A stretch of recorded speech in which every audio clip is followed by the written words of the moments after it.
Olá, bem-vindos a mais uma análise. Hoje a gente vai fundo em uma das práticas, olha, mais centrais e cheias de significado da fé cristã, que é a ceia do Senhor. Então, vamos direto ao ponto, né? Qual é o verdadeiro significado por trás desse ritual do pão e do vinho? O que ele realmente quer dizer? Olha, para a gente entender isso de verdade, a gente precisa enxergar a ceia não como uma coisa isolada, sabe? Na verdade, ela é o ponto alto de uma história muito maior. Uma história que percorre a Bíblia inteira sobre o que significa comer, partilhar uma refeição na presença de Deus. E é aqui que a coisa fica fascinante. A ideia de ter uma refeição com Deus é tipo um fio que costura a Bíblia de ponta a ponta. Pensa só, começa lá no Jardim do Éden, com aquela comunhão perfeita. Depois, a gente vê no Monte Sinai algo incrível. Os líderes de Israel, eles literalmente viram a Deus e depois comeram e beberam. E tudo isso vai crescendo até chegar na última ceia com Jesus, que já aponta para uma festa ainda maior no futuro, as bodas do Cordeiro. Fica claro que existe um padrão aqui, né? Deus sempre quis essa comunhão, essa proximidade. E aí, claro, vem Jesus e dá o significado definitivo para esse ritual. Ele pega uma refeição que já era tradicional e, uau, a transforma em algo completamente novo. Vira o símbolo poderoso de uma nova aliança, um novo pacto entre Deus e a humanidade. Um pacto selado com o seu próprio sacrifício. Então já deu para perceber que não se trata de uma cerimônia simples, né? Pelo contrário, ela é, nossa, carregada de um simbolismo riquíssimo, com várias camadas de significado. Vamos mergulhar nisso agora? Vamos descobrir os 7 símbolos principais que estão por trás do pão e do vinho. Isso mesmo. São pelo menos 7 verdades comunicadas cada vez que a ceia é celebrada. Vamos lá. O primeiro e talvez o mais fundamental de todos. A ceia é um anúncio. Um anúncio poderoso da morte de Cristo.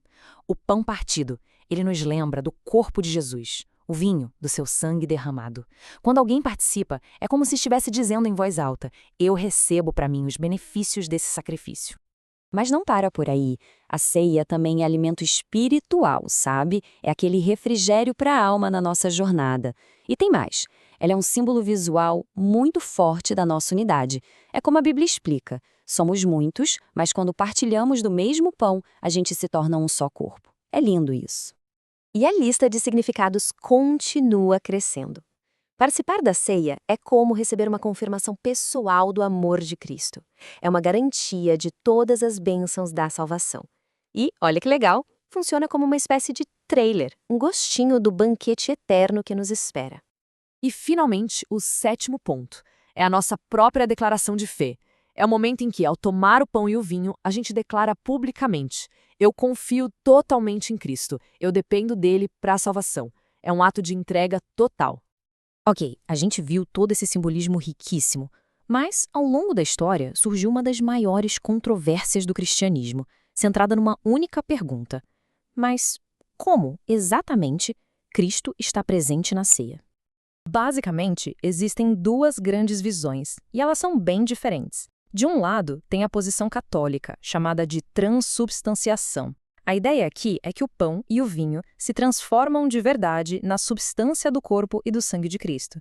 Já do outro lado, a maioria dos protestantes entende que o pão e o vinho são símbolos poderosos. Cristo não está ali fisicamente, mas sim espiritualmente, e essa presença é recebida pela fé de quem está participando. E a base para essa visão protestante vem muito de passagens como essa de Hebreus. O ponto central é a finalidade do sacrifício de Jesus. O argumento é simples. Foi um sacrifício feito uma única vez, completo, que encerrou a questão. Portanto, não pode ser repetido. Então, resumindo a visão protestante, a presença simbólica, sim, mas também é genuinamente espiritual. O que isso quer dizer?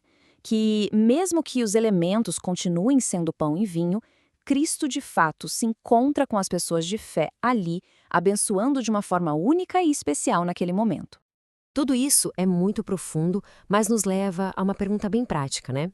Tá, mas quem pode participar? Quem é convidado para essa mesa tão importante? A resposta bíblica, lá na carta de Paulo aos Coríntios, é bem direta. É preciso um autoexame. A passagem alerta para não participar de forma indigna ou sem discernir o corpo.